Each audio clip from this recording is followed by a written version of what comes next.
முக்கியமாக நம்ம கடைசி நாட்களில் வந்திருக்கிறோம். காலங்கள், நடக்கிற சூழ்நிலைகள் எல்லாம் நீங்கள் பார்க்கும் பொழுது வித்தியாசமான ஒரு உலகத்துக்குள்ளே நீங்கள் இருக்கிறத நீங்கள் உணரலாம். முதல்லலாம் அந்த மாதிரியான ஒரு பரிசுத்தம், நீதி, இப்படிப்பட்ட காரியங்கள் அதிகமாக இருக்கும். ஆனால் இப்போ அது என்ன ஆகிக்கிட்டே இருக்குது, குறைஞ்சிக்கிட்டே வருது. வேதம் சொல்வது கடைசி நாட்களில் மனிதர்கள் வித்தியாசமான ஒரு குணாதிசயத்தை உடையவர்களாக மாறிடுவாங்க. ஆண்டவர் சொல்கிறார் அதுதான் கடைசி காலம். எது கடைசி காலம், எப்படி கடைசி நாட்கள் ஆயிடுச்சு அப்படின்னு உங்களுக்கு தெரியுமா அப்படின்னு சொன்னால், ஆண்டவர் சில அடையாளங்களை என்ன பண்ணார் சொன்னார். மனுஷனுக்கு விரோதமாய் மனுஷன், ஜாதிக்கு விரோதமாக ஜாதி, ஜனத்துக்கு விரோதமாக ஜனம், ராஜ்யத்துக்கு விரோதமாக ராஜ்யம் எழும்பும். ஒரு மனுஷனும் அப்படித்தான் இருப்பாங்க. ஒரு மனுஷியும் அந்த மாதிரியான சுபாவம் உடையவர்களாக மாறிடுவாங்க. வித்தியாசமான சுபாவங்கள் வருன்றார். இப்போ நீங்கள் மனிதர்களோடு கூட நீங்கள் பேசி பழகி பார்த்தீங்கன்னா ஒவ்வொரு ஆளுக்குள்ளேயும் வித்தியாசமான சுபாவங்கள், மிருகத்தின் சுபாவங்கள் கூட இருக்குது. பணத்துக்காக, பொருளுக்காக, மற்ற இச்சைகளுக்காக எதையும் செய்யக்கூடிய நிலைக்கு ஜனங்கள் இப்போ என்ன பண்ணிட்டாங்க, போயிட்டாங்க. இதை நீங்கள் அறிந்து கொள்ளணும். இது கடைசி நாட்கள். ஆண்டவர் அதை தெளிவாக எழுதி வச்சிருக்கிறார். என்ன எழுதி வச்சிருக்கிறார்னா, கடைசி நாட்களில் அவருடையவர்களை அவர் ஆயத்தம் பண்ணிக்கிட்டே இருப்பார். எப்படி புரியுங்களா? தேவனால் தெரிந்து கொள்ளப்பட்ட நபர்களை தேவன் அவர்களை ஆயத்தப்படுத்திக்கிட்டு தான் இருப்பார். அந்த வேலை அங்கே நடந்துக்கிட்டு தான் இருக்கும். அதனால் தேவன் சும்மா இருக்கிறாரு, தேவன் இதெல்லாம் பார்த்து வேடிக்கை பார்த்துக்கிட்டு இருக்கிறாரு, தேவன் ஒன்றுமே செய்யலை. நிச்சயமாக நான் சொல்லுகிறேன், அவர் ஒரு வேலையை மட்டும்தான் செய்துக்கிட்டு இருப்பார். அநீதியை போய் கேட்க மாட்டார். அநீதியை போய் அநீதி, அநியாயம் அதெல்லாம் கேட்க மாட்டார். அது கேட்குறதா இருந்தால் எப்பயோ கேட்டிருப்பார். அவர் தேவன் அப்படி சொல்லலை. அநீதிக்காரர்களை பார்த்து, அநியாயம் பண்ணுகிறவர்களை பார்த்து, அசுத்தமாக இருக்கிறவர்களை பார்த்து அவர் என்ன சொல்கிறாருன்னா, அதை நீ இன்னும் செய்யின்னு சொல்கிறார். செய், நான் தடுக்க போகிறது இல்லைன்றார். ஆண்டவர் தடுப்பேன் என்று என்ன பண்ணலை, கவனிக்கணும். தடுக்கிறேன், நான் உன்னை தடுத்துடுறேன், ஆண்டவர் உங்களை காப்பாற்றுவார் அப்படிலாம் எங்கேயுமே சொல்லலை. அவர் திருஷ்டாந்தப்படுத்துகிறார். திருஷ்டாந்தப்படுத்துகிறார்னா, தேவனுக்கு பாவத்தை பார்த்தா பிடிக்காது. பாவத்தை பிடிக்காது. அந்த பாவத்தை மனப்பூர்வமாக பண்ணுற ஆள்களையும் பிடிக்காது. பாவத்தை மனப்பூர்வமாக செய்கிறவங்க, அது என்ன மனப்பூர்வமாக, தீமை இதுதான் அப்படின்னு தெரிஞ்ச பின்னால் அதை செய்கிறதுக்கு பேர் தான் மனப்பூர்வமாக செய்கிறது. இப்போ உலகம் அதில் சந்தோஷமாக இருக்குது. உலகம் இப்போ எதுக்கு சந்தோஷப்படுது? பாவம் செய்யலைன்னா தான் அது கவலையாக இருக்குது. உலகம் அப்படி இருக்குது. பாவம் செய்யலைன்னா அது ரொம்ப வருத்தமாக இருக்குது. ஏன் அப்படின்னா, பாவம்னா என்னானே தெரியாத ஒருத்தரை பாவம் செய்வதன் மூலமாக அதை பார்த்து உலகம் என்ன அடையுது, சந்தோஷப்படும். பாவம் என்னான்னு தெரியாமல் இருந்துச்சு, இப்போ அவங்களுக்கு என்ன பண்ணிருச்சு, தெரிஞ்சிச்சு. அவங்களுக்குள்ள பாவம் என்ன பண்ணிருச்சு, வந்துருச்சு. அதை பார்த்து சந்தோஷப்படுது. உலகம் சந்தோஷப்படுது. அம்மா இல்லைங்களா? யார் சந்தோஷப்படுவா தெரியுங்களா? தெளிவாக ஒரு பாவி தான் சந்தோஷப்படுவான். ஒரு பாவி தான் இன்னொரு பாவம் செய்கிற ஆளை பார்த்தா என்ன ஆவான் தெரியுங்களா? பயங்கர சந்தோஷமாக இருக்கும். அற்புதம், இவங்களும் நம்மளை போல தான் இருக்காங்க அப்படின்னு. ஆனால் ஒரு பரிசுத்தவன் அப்படி இருக்க மாட்டான். ஒரு நீதிமான் அப்படி இருக்க மாட்டான். அதான் வித்தியாசம்.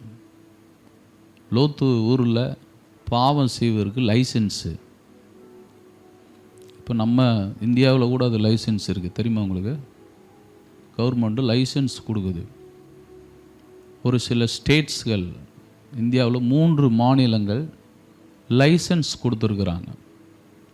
அவர்களுக்கு கவர்மெண்ட்டு சப்போர்ட் கொடுக்குது.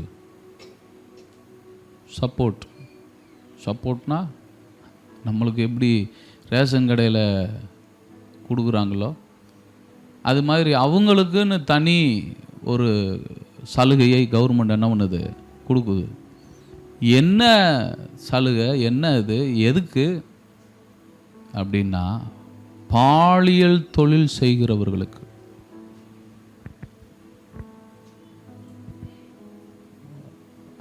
அவர்களுக்கு சலுகை கொடுங்க, நாங்களும் ஒரு தொழிலாளர்களே அப்படின்றாங்க. இந்திய கவர்மெண்ட்டு அதுக்கு என்ன கொடுத்துருக்கு, அவங்களுக்கு ஒரு ஐடென்டி கார்டு கொடுத்து அவர்களை யாரும் துன்புறுத்தக்கூடாது, ஏதாவது பண்ணணும்னா கவர்மெண்ட் வரும் அப்படின்னு சொல்லி கொடுத்து கொல்கத்தா, மும்பை, ஹைதராபாத் இந்த மாதிரியான சிட்டிகளில் கொடுத்துருக்குறாங்க. அது பேப்பரில், நியூஸில், யூடியூப்பில் இருக்குது. என்ன நடக்குது அப்படின்னா பாவம் செக்குரலாக்கப்பட்ட ஒரு விஷயமாக மாறிடுச்சு. இதெல்லாம் தப்பே கிடையாது, இதெல்லாம் சரி, எல்லாரும் செய்கிறாங்க, யார் செய்யாமல் இருக்கிறா?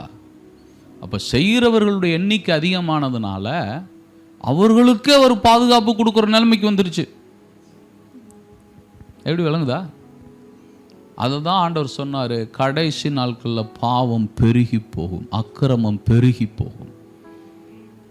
ஆனால் அப்படி பாவத்தினால் சந்தோஷப்பட்டுக்கிட்டு இருக்கிற ஒரு ஊரில் இருந்த அந்த லோத்து கவலையாக இருக்க, டெய்லி மனது பாதிக்கப்படுது, கஷ்டப்படுறான். அப்பா இப்படி இருக்காங்களே, இந்த பட்டணத்தார் இப்படி இருக்காங்களே, எப்படி இருந்திருக்கும் பாருங்க. நோவா காலத்தில் அவ்வளோ பேர் பாவம் செஞ்சுக்கிட்டு இருக்கிறாங்க, ஆனால் ஒருத்தர் மட்டும் வேணான்னு பிரசங்கம் பண்ணிக்கிட்டு இருக்கேன்.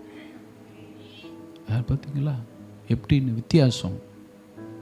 ஆண்டவர் நோவா காலத்தில் உலகத்தில் இருக்கிற அத்தனை பேரையும், அப்படின்னா பாவம் எந்த ஊரில் இறங்கினாலும், எந்த தெருவில் இறங்கினாலும், எங்கே போனாலும் பண்ணலான்ற நிலைமைக்கு போயிடுச்சு. அதனால் ஆண்டவர் என்ன பண்ணார், அந்த உலகத்தில் இருக்கிற எல்லாரும் அழித்து 8 பேரை மட்டும் காப்பாற்றினார். அதை அவர் என்ன சொல்கிறாருன்னா, அப்போ பாவத்தை நான் பார்த்துட்டு விட்டுட்டு போயிட்டேனா?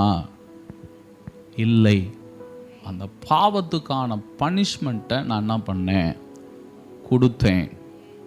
சோதோம் கொமோரா பட்டணத்தில் பாவம் பெருகினப்போ தேவன் என்ன செய்தார், அங்கே நியாய தீர்ப்பை கொடுத்தார்.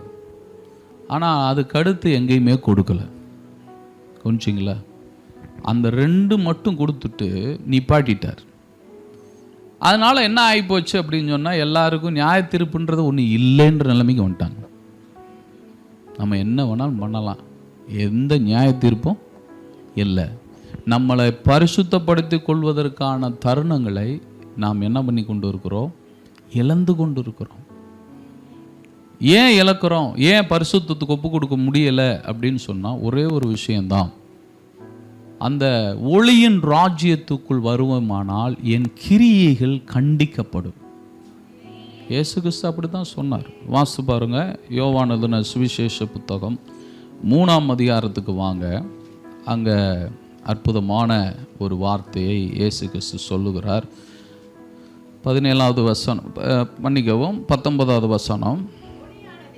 ஒளியானது உலகத்திலே வந்திருந்தும் மனுஷருடைய கிரியைகள் எப்படி இருக்குது, மனுஷருடைய கிரியைகள் எப்படி இருக்குது பாருங்க. தேவன் எப்படி பார்க்குறாருன்னா, மனுஷனுடைய கிரியைகள் ரொம்ப பொல்லாததா இருக்கிறத பார்த்துட்டு ஒளியை பார்க்கிலும், ஒளியை பிடிக்குதோ இல்லையோ, எனக்கு எதை பிடிக்குது, இருளை பிடிக்கிறது. அப்படின்னா ஜனங்களுடைய விருப்பமெல்லாம் இப்போ பொல்லாங்கை பிடிக்கிற நிலைமைக்கு போயிட்டாங்க. பொல்லாத காரியங்கள் அவங்களுக்கு பிடிக்குதுன்றார்.